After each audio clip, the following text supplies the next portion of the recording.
में कुछ, दिल में कुछ, जुबां पे कुछ और।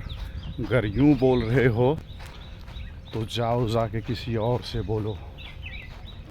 यूं बोल रहे हो तो जाओ जाकर किसी और से बोलो। मुनव्वर राना का ये शेर कहने के पीछे मेरा मुख्य इतना ही है कि आतंकवादी घटना के बाद जो ऑपरेशन सिंदूर हुआ और ऑपरेशन सिंदूर से जो कई सारी बातें निकल कर सामने आई, जो सरकार के लेवल पे या डोनाल्ड ट्रंप के हस्तक्षेप के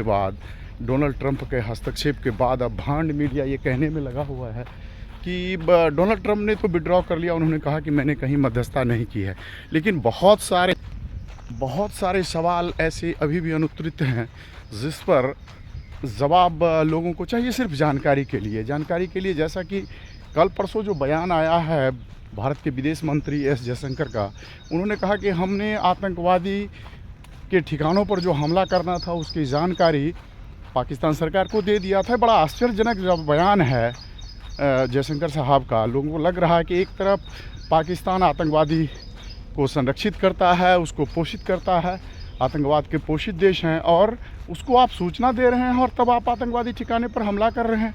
तो क्या आतंकवादी आपकी प्रतीक्षा में वहाँ बैठे रहेंगे, या जो पाकिस्तान आतंकवादियों को संरक्षित करता है वो आपके आने के इंतज़ार में रुके रहेंगे कि नहीं ठीक है आने दीजिए, जब तक हमला होता है हम करते हैं। दूसरी बात ये है कि ट्रंप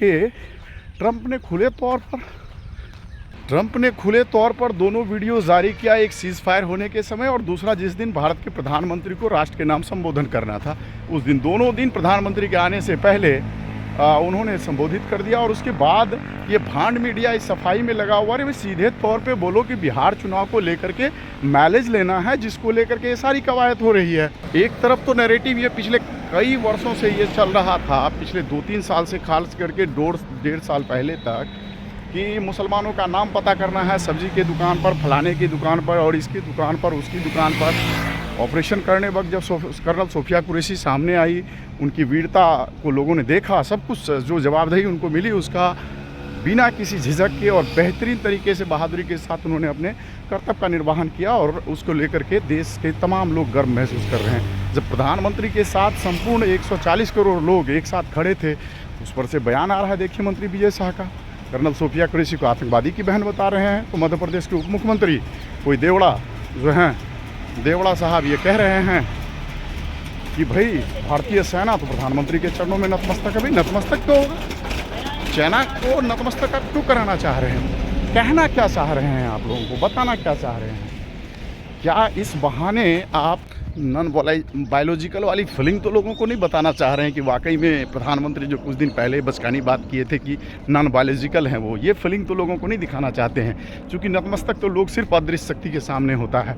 ये तमाम कई तरह के बचकाने सवाल जिस पर कभी कुछ ये आ रहा है, ये बड़ा आश्चर्यजनक है। और कुल मिलाकर के ये लग रहा है कि तिरंगा यात्रा, संकल्प यात्रा सब बिहार से ले रहे हैं। तो इसमें लब्बो लुआब सिर्फ इतना है, इसका सार इतना ही है कि आपको बिहार चुनाव में एन के एन प्रकार अपनी छवि को उठाना है।